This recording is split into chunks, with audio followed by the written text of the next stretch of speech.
Yes, welcome back to this series of numericals on alternating current.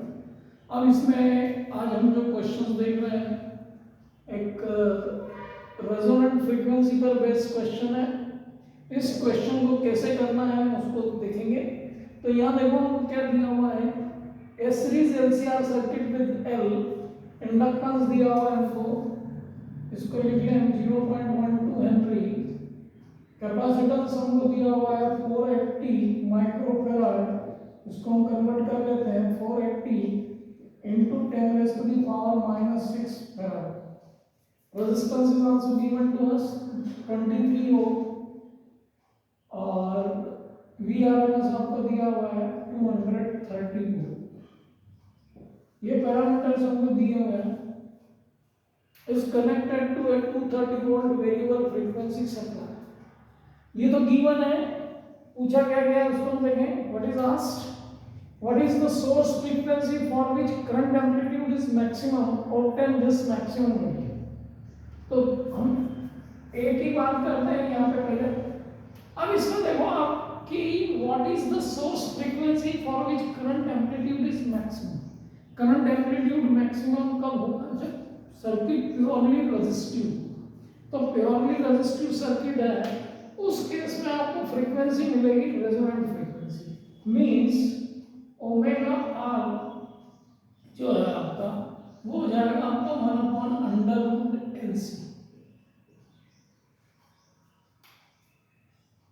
क्यों ऐसा, क्यों? क्योंकि XL is equal to XC जब होगा, means omega into L which is equal to 1/ओमेगा into C, और ये रेजोनेंट फ्रीक्वेंसी हो जाएगी। क्योंकि रेजोनेंट फ्रीक्वेंसी पे जाकर सर्किट प्योरली रेजिस्टिव हो जाता है।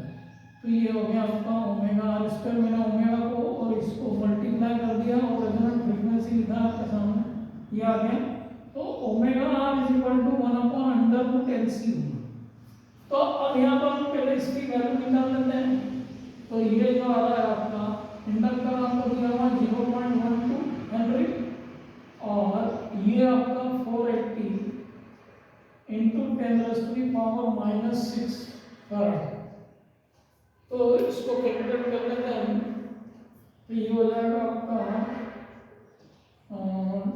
ये आपके 100 हो गया, 1 0 से ये गया 10⁻⁻5 हो गया, और ये हो जाएगा 12 मीन्स 12 इंटू 2, और इसकी पावर हो गई आपकी 10⁻⁻5। तो इसको भी आप कैलकुलेट कर सकते हैं 1/24। 10⁻⁻4 का बाहर निकाल लें तो ये हो जाएगा आपका 10⁻⁴। ये अंडर रूट में 10⁻⁻1 रह जाएगा। इसको भी हम कैलकुलेट करेंगे तो फाइनल रिजल्ट जो आएगा वो मैं आपके सामने लिख रहा हूँ। ये आ जाएगा आपका 4167 रेडियन पर सेकेंड। ये हमको ओमेगा आर मिल गया। अब हमको रेजोनेंट फ्रीक्वेंसी निकालना है। तो रेजोनेंट फ्रीक्वेंसी निकालने के लिए 2 पाई एफआर ले लें which is equal to 4167 radian per second. तो एफआर जो होगा आपका वो हो जाएगा आपका 4167 अपॉन 2 पाई। तो 2 पाई 2 की 5 की वैल्यू हम सब्स्टिट्यूट कर देंगे तो हमको फ्रीक्वेंसी मिल जाएगी। तो ये फ्रीक्वेंसी जो आएगी आपकी नियरली 663 हर्ट्ज आएगी। तो यहाँ पे हमको रेजोनेंट फ्रीक्वेंसी मिल गई है। What is the source frequency for which current amplitude is maximum. तो इस फ्रीक्वेंसी पे जो है सर्किट प्योरली रेजिस्टिव बिहेव कर रहा है, और जब सर्किट प्योरली रेजिस्टिव बिहेव कर रहा है तो अब हम करंट को कैलकुलेट कर सकते हैं। तो हम यहाँ करंट का मैक्सिमम एम्पलीट्यूड पूछा, इट इज आस्क्ड, मींस हम देखें यहाँ पे ये आपका आई नॉट मैक्सिमम हो जाएगा। तो आई नॉट मैक्सिमम के लिए आपको चाहिए या वी नॉट अपॉन आर चाहिए, और वी नॉट क्या होगा आपका √2 इंटू VRMS अपॉन आर होगा। ओके, तो अब यहाँ पे हम देखें कि आप ये वैल्यू कैलकुलेट कर रहे हैं यहाँ पे। तो VRMS हमको पता है और रेजिस्टेंस की वैल्यू भी हमको पता है। तो ये √2 VRMS आपका 230 वोल्ट है और आपका ये 23। तो सिंपली इसको हम कैलकुलेट करेंगे तो 10, तो ये होगा 10 इंटू 1.414, तो ये आ गया आपका 14.14 भी ले सकते हैं आप एम्पियर में। 14.14 एम्पियर आपका एक करंट आ गया, आई नॉट मैक्सिमम। तो ये जो हमारा फर्स्ट पार्ट है, what is the source frequency for which current amplitude is maximum, obtain the maximum value. Current की एम्पलीट्यूड हमने पता कर लिया। अब इसका नेक्स्ट पॉइंट ये है कि what is the source frequency for which average power absorbed by the circuit is maximum, obtain the value of this maximum power. तो हमको क्या कैलकुलेट करना है, एवरेज पावर को कैलकुलेट करना है। तो एवरेज पावर को कैलकुलेट करने के लिए हमारे पास में फॉर्मूला है ऑलरेडी, E, ये बी पार्ट हो गया। एवरेज पावर आपको कैलकुलेट करना है, तो आपके पास में करंट आ चुका है 1/I²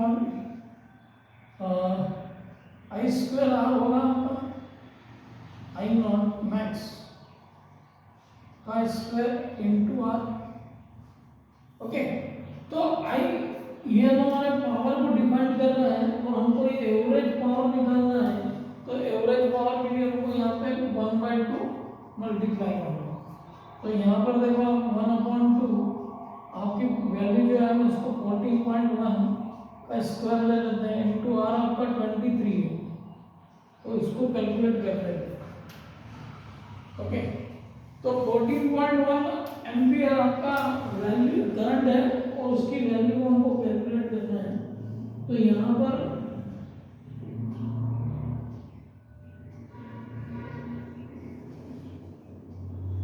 आई नॉट मैक्स चाहिए हमको, आई नॉट मैक्स हम निकाल चुके हैं, इसको कैलकुलेट कर लें।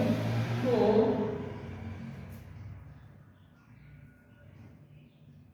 इंटू R 23, 14.1 का स्क्वायर करके हम इसको कैलकुलेट कर सकते हैं। तो ये वैल्यू हम जब कैलकुलेट करेंगे तो ये नियरली 2300 वॉट के आसपास आ जाएगा। अब हमने यहाँ एवरेज पावर हमने कैलकुलेट कर लिया है, ठीक है, तो हमारा ये बी पार्ट भी हो जाता है, obtain the value of this maximum power. अब थर्ड की ओर चलते हैं, for which frequency of the source is the power transferred to the circuit half the power at resonant frequency, what is the current amplitude at these frequencies। तो इसको solve कर लेते हैं, इसको मैं हटा देता हूं यहां से।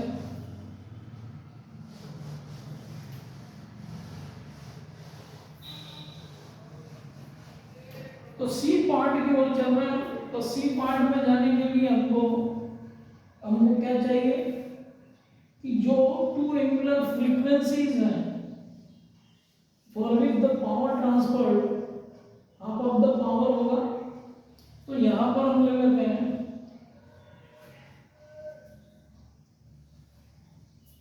Omega is equal to omega R plus minus delta omega. Delta omega आपको डिफरेंस बताना है, डेल्टा ओमेगा, ओके, और इसको इस टाइप से प्लस माइनस में ले लें, omega R plus minus R upon L हो जाएगा आपका। Okay, plus minus R upon 2 लेना पड़ेगा, ये वैल्यू आएगी, तो ओमेगा आ गया। इसको हम फ्रीक्वेंसी की टर्म में देखें तो 2πf है, और इधर भी आ जाएगा आपका 2π, इसको देखें तो ये delta omega is equal to आपका क्या आ रहा है, आर अपॉन 2l।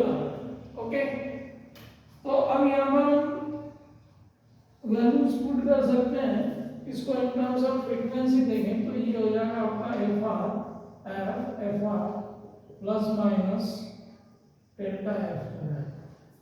ओके, तो इस तरीके से हम इस क्वेश्चन को आगे ले जाते हैं। तो यहाँ हमारे पास में f is equal to F R plus delta F आ गया है। ओके, अब हम देखें तो यहाँ पे एफ आर प्लस इसको डेल्टा ओमेगा अपॉन 2π पाई में ले सकते हैं, इस टाइप से कर लेंगे, means delta omega upon 2 pi की वैल्यू इसके इक्वल हो जाएगी। ओके, तो अब यहाँ पे हमारे पास में फ्रीक्वेंसीज के लिए हम देख लें तो सबसे पहले हम delta omega upon 2 pi calculate कर लेते हैं। Delta omega upon 2 pi means it is equal to r upon 2 है। इसका कंपैरिजन देखें तो रेजिस्टेंस की वैल्यू हमारे पास में दैट इज 23 और इंडक्टर की वैल्यू भी हमारे पास में 0.1। ओके, तो डेल्टा ओमेगा अपॉन 2 पाई हमको मिल जाएगा यहाँ पे। ओके, इसको कैलकुलेट कर लेते हैं। इसमें हमको 1/2 पाई का भी मल्टीप्लाई करना पड़ेगा, तब होगा ये इंटू 1/2 पाई। ओके, तो अब इसको कैलकुलेट कर लेते हैं, हम कैलकुलेशन देख लेते हैं। 23/2 इंटू 0.12 1/2 पाई। ओके,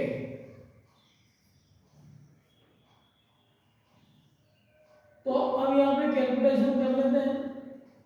तो अप्रोक्सीमेट देखें क्या वैल्यू आ रही है, 23 अपॉन ये हो जाएगा आपका 0.24 48 0.48 कर रहे हैं इसको इनटू पाई, तो ये हो जाएगा आपका 23 अपॉन 0.48 इनटू 3.14।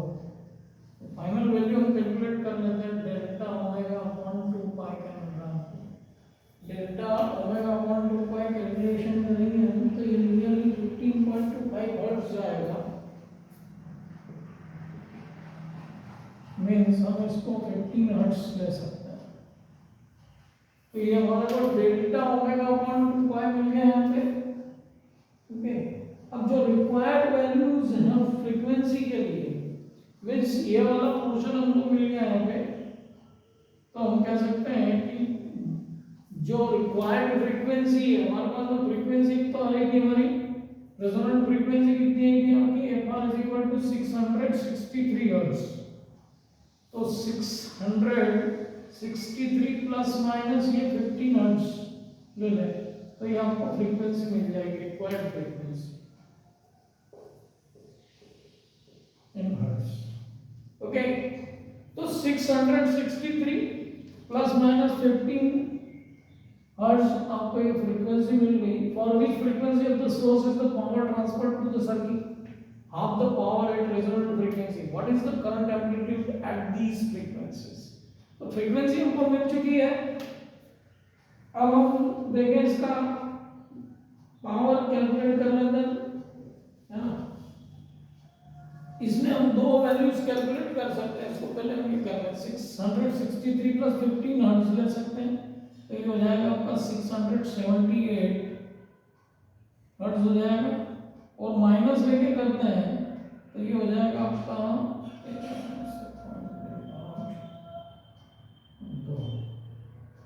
648 हर्ट्ज। ये दो फ्रीक्वेंसीज हमको मिल रही है। ओके, तो what is the current amplitude at these frequencies, इसको देखना है हमको। और what is the Q factor of the given circuit. Okay, तो देखते हैं इसको। तो यहाँ पर हम देखें तो हम करंट कैलकुलेट कर लेते हैं पहले हाफ ऑफ द पावर के लिए। तो करंट जो आएगा आपका ये हो जाएगा आपका 1/√2 the current which we will get here 1/√2 I0 maximum. Okay, तो I0 मैक्सिमम हमको क्या मिला था, हमको मिला था 14.14 और √2 की वैल्यू थी 1.414। तो ये आ जाएगा आपका 10 एम्पीयर। ये कितना आ जाएगा आपका 10 एम्पीयर आ गया। ओके, तो करंट आपको जो मिल रहा है दैट इज सी पार्ट का एक पूरा पार्ट हो गया आपका, ये पूरा सी पार्ट हो गया हमारा। इसमें हमने फ्रीक्वेंसीज डिटरमाइन कर ली, एक हायर साइड में आएगी, एक लोअर साइड में फ्रीक्वेंसी आएगी। दूसरा करंट की वैल्यू क्या होगी, तो current value will be given by this relation. तो 1/√2 से हमने इसको डिवाइड किया तो the current will get 1/√2 I0 maximum और ये 10 एम्पीयर आ गया। ओके। अब नेक्स्ट पार्ट जो है what is the quality factor of the given circuit, इसको देखना है। तो क्वालिटी फैक्टर के लिए हमारा जो फॉर्मूला आता है उसको देखते हैं हम। क्यू फैक्टर के लिए omega R into quality factor omega R into L upon R होता है, ये आपका डी पार्ट। ओमेगा आर हमको पता है रेजोनेंट फ्रीक्वेंसी 2 पाई अपॉन ले सकते हैं, जो कि ओमेगा आर की वैल्यू हमारे पास डायरेक्ट कैलकुलेट की हुई है, वो आ रही है हमारे पास में 4167। इंडक्टर हमारे पास में है 0.12 और आपका रेजिस्टेंस 23 है। क्वालिटी फैक्टर को हम कैलकुलेट कर सकते हैं 416 into 0.12 डिवाइडेड बाय 23। कैलकुलेट कर लें इसको हम,